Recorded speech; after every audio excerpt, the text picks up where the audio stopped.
dipersembahkan oleh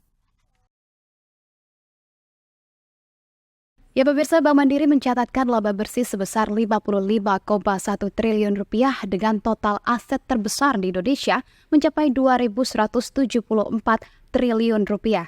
Kinerja ini tercapai melalui berbagai inisiatif dari Bank Mandiri seperti digitalisasi melalui Livin, Kopra Super Apps, Smart Branch, dan implementasi ESG di seluruh lini bisnis Bank Mandiri. Lalu seperti apa strategi dan juga inisiatif Bank Mandiri untuk meningkatkan implementasi ESG di tahun 2024 ini untuk mencapai net zero emission di tahun 2030? Bersama saya Anissa Fauzia, selengkapnya kita akan bahas dalam di 30 Minute with Bank Mandiri.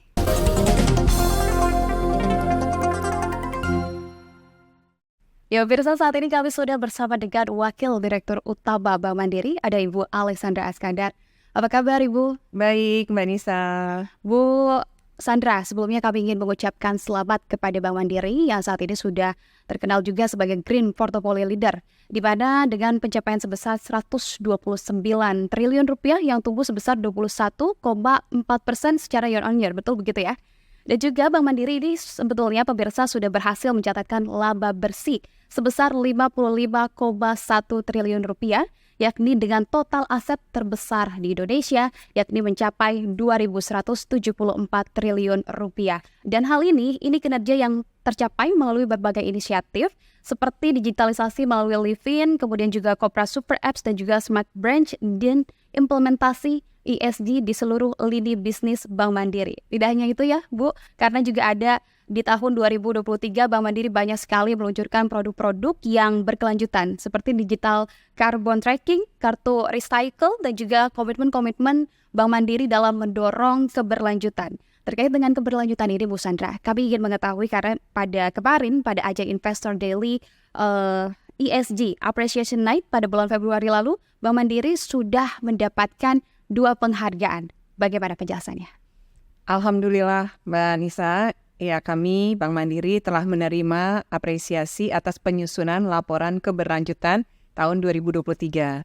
Dan pada kesempatan ini, kami juga ingin menyampaikan terima kasih atas apresiasi yang diberikan dalam acara Investor Daily ESG Appreciation Night, di mana Bank Mandiri mendapatkan 2 penghargaan. Yang pertama adalah Appreciated Governance ESG Report, dan yang kedua adalah Most Integrated ESG Report. Sustainability Report ini kami susun secara komprehensif dan sesuai dengan standar pelaporan global dan best practice.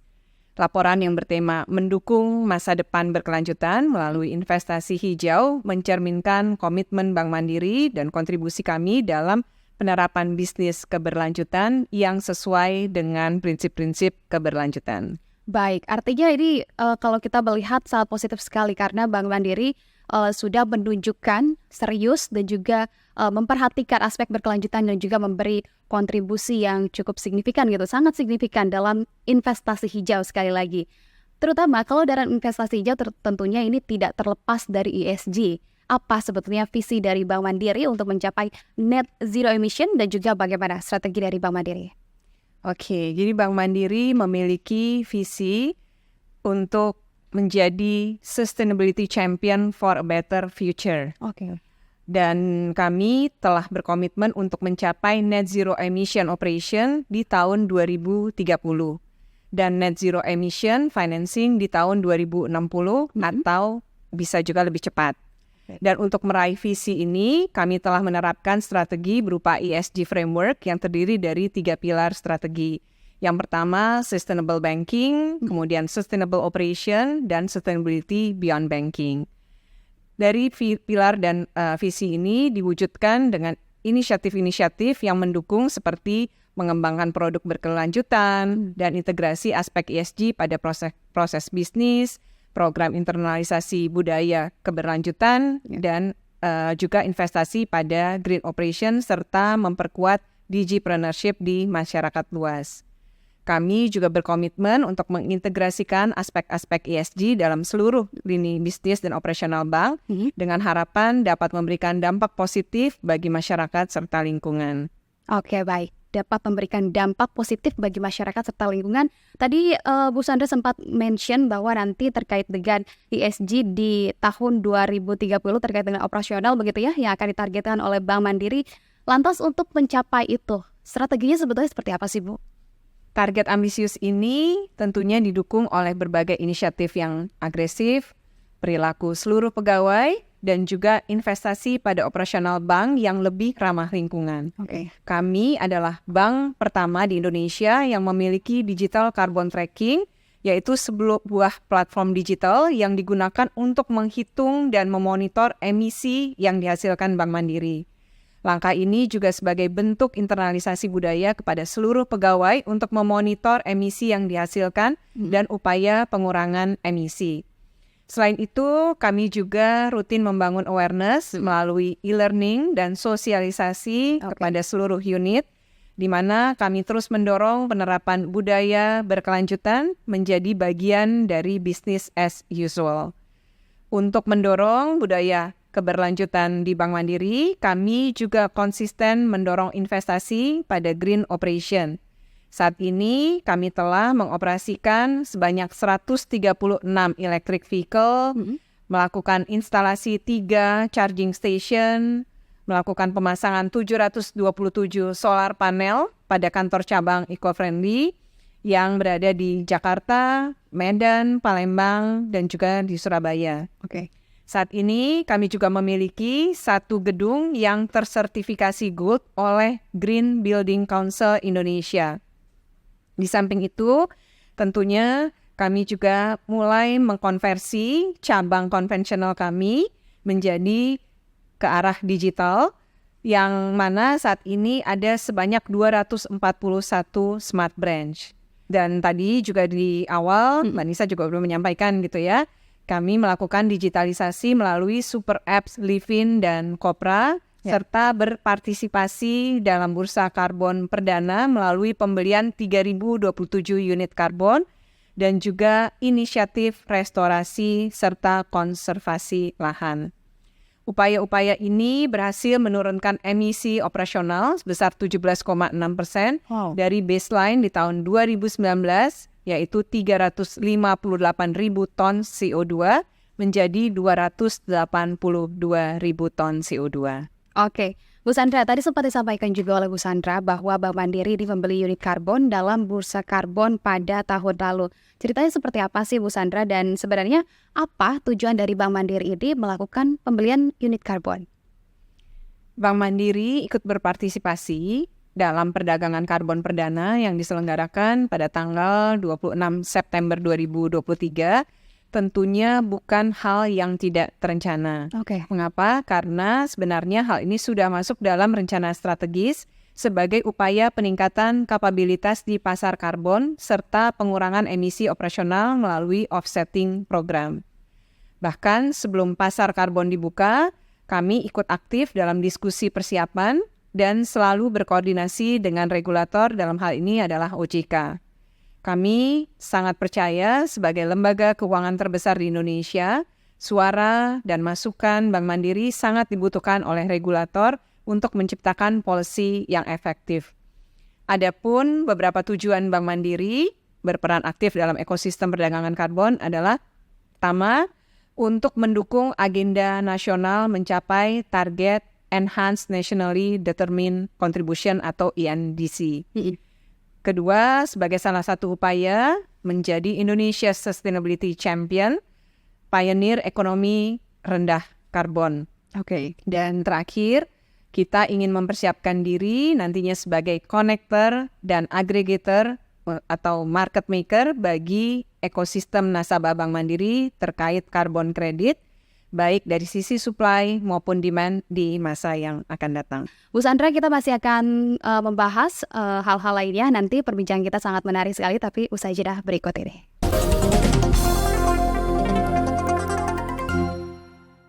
Dipersembahkan oleh Terima kasih pemirsa, Anda masih bersama kami dan kita akan lanjutkan perbincangan kita bersama dengan Wakil Direktur Utama Bank Mandiri, Ibu Alexandra Askandar.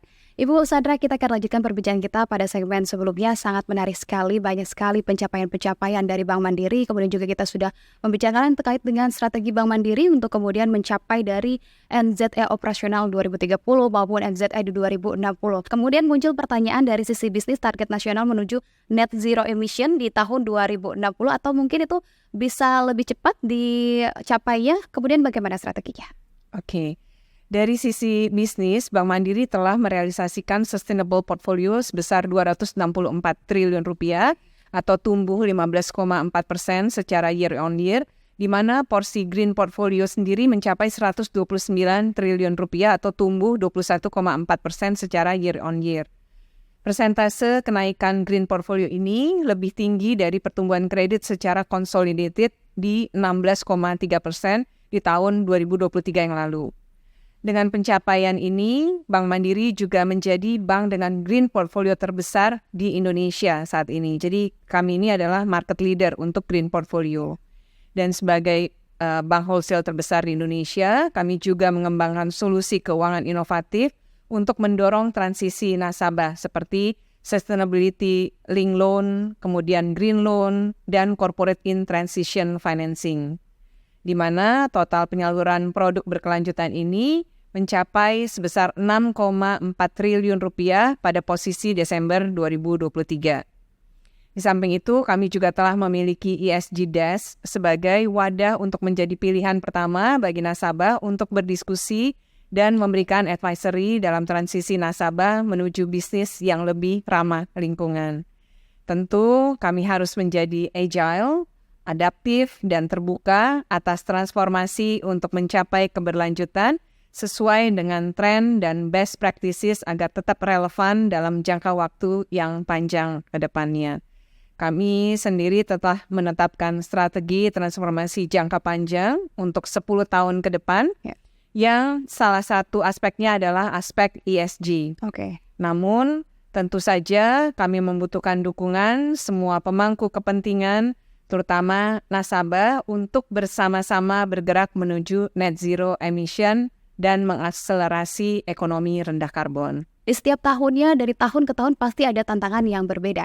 Dari Ibu, bagaimana sebetulnya? Apa saja tantangan-tantangan di tahun ini yang pastinya untuk tahun ini tantangan dan juga peluangnya serta rencana pengembangan terutama dari green financing Bank Mandiri untuk mendukung transisi keberlanjutan?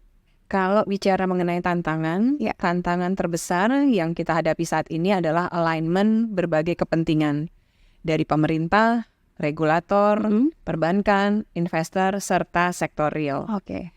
Salah satu upaya untuk menjawab tantangan ini adalah perlunya regulasi yang cukup kuat untuk mendorong semua pihak bergerak ke arah bisnis yang lebih hijau. Salah satunya adalah carbon tax, di mana dari sudut pandang kami, mekanisme penerapan carbon tax yang tepat akan menjadi pendorong utama peningkatan permintaan terhadap green financing, di mana kewajiban carbon tax tentunya memberikan konsekuensi finansial tertentu bagi bisnis yang menghasilkan emisi tinggi di atas batas yang ditentukan. Sinergi antara penetapan carbon tax dan green financing memainkan peran yang sangat penting dalam mempercepat transisi global menuju perekonomian rendah karbon dan keberlanjutan. Kita mungkin dapat melihat salah satu contoh gitu ya, negara-negara di Asia Tenggara seperti Singapura yang memperkenalkan kebijakan carbon tax di tahun 2019 yang lalu dan memiliki berbagai kebijakan dan insentif terkait. Investasi ramah lingkungan mereka telah menunjukkan pertumbuhan yang cukup signifikan, di mana Singapura memiliki porsi investasi ramah lingkungan yang relatif besar di kawasan Asia Tenggara, melebihi 20% dari total investasi ramah lingkungan antara tahun 2020 hingga 2023. Di Indonesia, saya sangat optimis dan melihat perkembangan positif meskipun kebijakan pajak karbon masih dalam pertimbangan.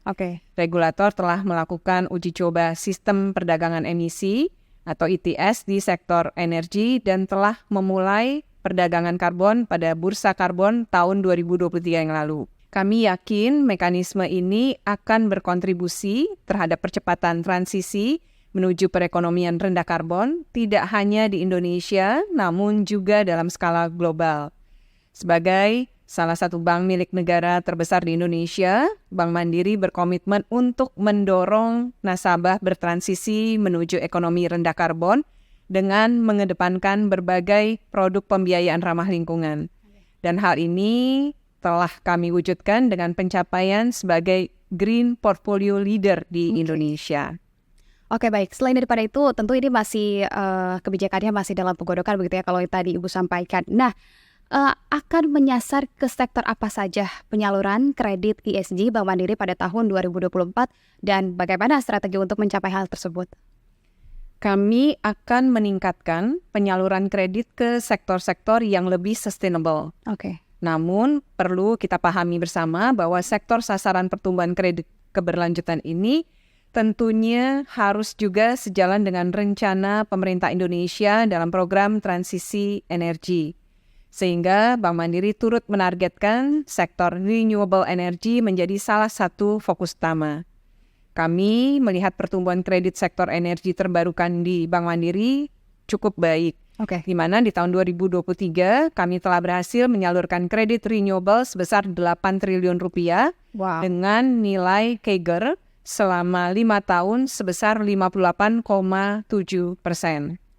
Selain itu, portfolio renewable kami telah mencapai 25% dari total keseluruhan kredit pada sektor energi, dan hal ini jauh di atas angka realisasi renewable energy dari pemerintah yang mencapai 13% di tahun 2023 yang lalu. Okay.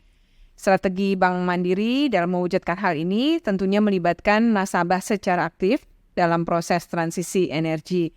Dan sejak tahun lalu, Bank Mandiri telah memiliki ESG Desk sebagai point of contact nasabah, khususnya segmen wholesale, di mana kami menyediakan solusi pembiayaan berkelanjutan, antara lain dalam bentuk green loan, sustainability linked loan, maupun corporate in transition financing, dan sebagai ESG advisor bagi nasabah dalam pembuatan ESG framework. Sejalan dengan hal tersebut, Bank Mandiri terus berkomitmen untuk menjadi mitra utama pilihan nasabah dalam transisi menuju low carbon economy. Ya, baik, Bu Sandra. Tadi kita melihat bahwa kita mendapatkan informasi terbaru bahwa Bank Mandiri ini mendapatkan apresiasi positif dari investor ataupun pemegang saham berupa harga saham yang menembus all-time high. Boleh diceritakan terkait dengan hal ini bagaimana? Benar sekali, Mbak Anissa. Dengan semua inisiatif dan eksekusi strategi yang dijalankan oleh seluruh unit Bank Mandiri, saham Bank Mandiri telah beberapa kali mengalami kenaikan harga bahkan menyentuh all-time high. Oke. Harga saham Bank Mandiri berhasil menembus angka 7.500 per lembar saham di tanggal 15 Maret 2024, di mana harga ini merupakan level harga tertinggi sejak Bank Mandiri melakukan IPO. Oke. Ditambah lagi, kapitalisasi pasar BMRI juga ikut terdongkrak mencapai angka 699 triliun rupiah. Selain itu, di dalam rapat umum pemegang saham tahunan yang dilaksanakan di tanggal 7 Maret 2024 yang lalu, Bank Mandiri juga telah menetapkan dividen sebesar 60% dari laba bersih atau sebesar Rp354 per lembar saham. Makanya, saya ingin mengajak pada kesempatan ini, yuk kita rame-rame investasi di saham Bank Mandiri. Di saham Bank Mandiri. Mbak Anissa sendiri udah punya belum saham Bank Mandiri? Kalau untuk saat ini saya belum punya, ya langsung ditodong loh ini sama direkturnya. Bagaimana saya harus menangani hal ini? Kalau belum punya, maka sekarang saatnya. Oke, baik. Nah, ini terkait dengan kredit sektor energi terbarukan di Bank Mandiri. Tadi Ibu bilang sangat baik, artinya pertumbuhannya sangat tinggi begitu ya. Pertumbuhan besar ini tentu tidak terlepas dari pimpinan, gaya Anda memanage perusahaan. Ibu, besar sekali, kami juga ingin tahu, tapi tahan dulu nanti jawabannya usai jeda berikut ini.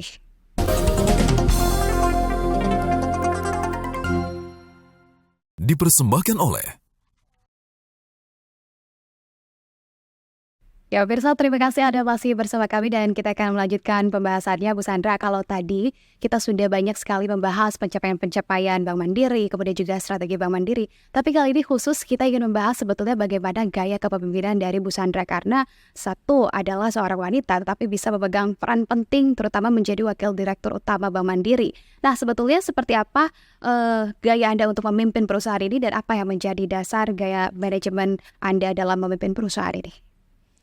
Menarik nih ya pertanyaannya tentang gaya kepemimpinan. Mungkin yang saya terapkan sehari-hari gitu ya, gaya kepemimpinan yang bersifat partisipatif, Mbak Nisa. Seperti apa tuh ya bentuknya? Jadi saya mencoba secara aktif melibatkan tim saya dalam proses pengambilan keputusan, mendengarkan ide-ide mereka, dan juga mendorong kolaborasi. Namun bukan berarti saya melepaskan seluruhnya kepada tim. Saya tentunya punya peran sebagai facilitator bagi tim saya. Dengan hal ini saya berharap akan menjadi lebih inovatif gitu ya dalam setiap hal kegiatan yang kami lakukan dan pada akhirnya berkontribusi bagi kesuksesan perusahaan. Oke, baik. Artinya di sini gaya kepemimpinan Bu Sandra dalam menciptakan lingkungan kerja yang inklusif, kemudian dapat mendorong para tim ini dapat berkreativitas dan juga menjadi inovasi bagi anggota begitu ya. Sangat memungkinkan artinya untuk anggota ini merasa sangat dihargai dari pendapat-pendapat mereka. Dan yang terakhir Bu Sandra mungkin dapat disampaikan seperti apa, mungkin ada pesan dan juga harapan untuk Bank Mandiri ke depannya. Saya merasa sangat optimis dengan masa depan Bank Mandiri. Di mana dalam menghadapi tantangan yang semakin kompleks di industri perbankan, saya yakin kita memiliki fondasi yang kuat untuk terus tumbuh dengan mengedepankan prinsip-prinsip berkelanjutan. Pesan saya kepada seluruh Mandirian adalah untuk tetap fokus pada inovasi dan pelayanan yang mengedepankan kebutuhan pelanggan, di mana kita terus perlu memanfaatkan digitalisasi dan teknologi terkini seperti AI, blockchain, dan lainnya untuk meningkatkan efisiensi operasional dan memperluas jangkauan layanan kita. Harapan saya adalah agar Bank Mandiri terus menjadi pioneer dalam menyediakan solusi keuangan yang inovatif dan relevan bagi masyarakat. Kita harus terus memprioritaskan kebutuhan dan keamanan pelanggan dalam setiap langkah yang kita ambil. Selain itu, saya berharap Bank Mandiri dapat terus berperan aktif dalam mendukung pertumbuhan ekonomi hijau Indonesia dan memberikan kontribusi positif bagi masyarakat secara luas. Dengan semangat kolaborasi dan dedikasi yang tinggi, saya yakin kita dapat mencapai moto kita untuk menjadi bank terdepan, terpercaya, dan tumbuh bersama Anda. Terima kasih atas dedikasi dan kerja keras seluruh Mandirian. Mari kita bersama-sama menyukseskan masa depan Bank Mandiri yang lebih gemilang lagi dan menjadi undisputed industry leader. Oke, baik. Luar biasa sekali dari pesan yang Ibu sampaikan tadi. Artinya Bank Mandiri mengambil peran strategis untuk pertumbuhan ekonomi Indonesia, terutama dalam mengedepankan prinsip berkelanjutan begitu ya. Terima kasih banyak atas waktu dan juga perbincangan hangatnya Bu Sandra. Terima kasih banyak. Terima kasih.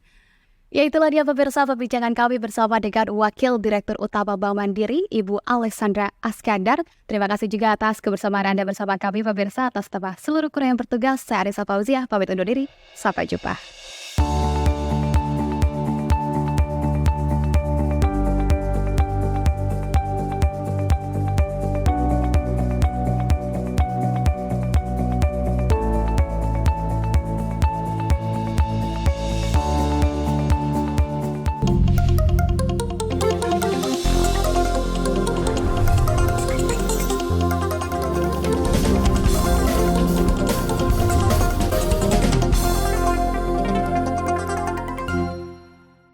Dipersembahkan oleh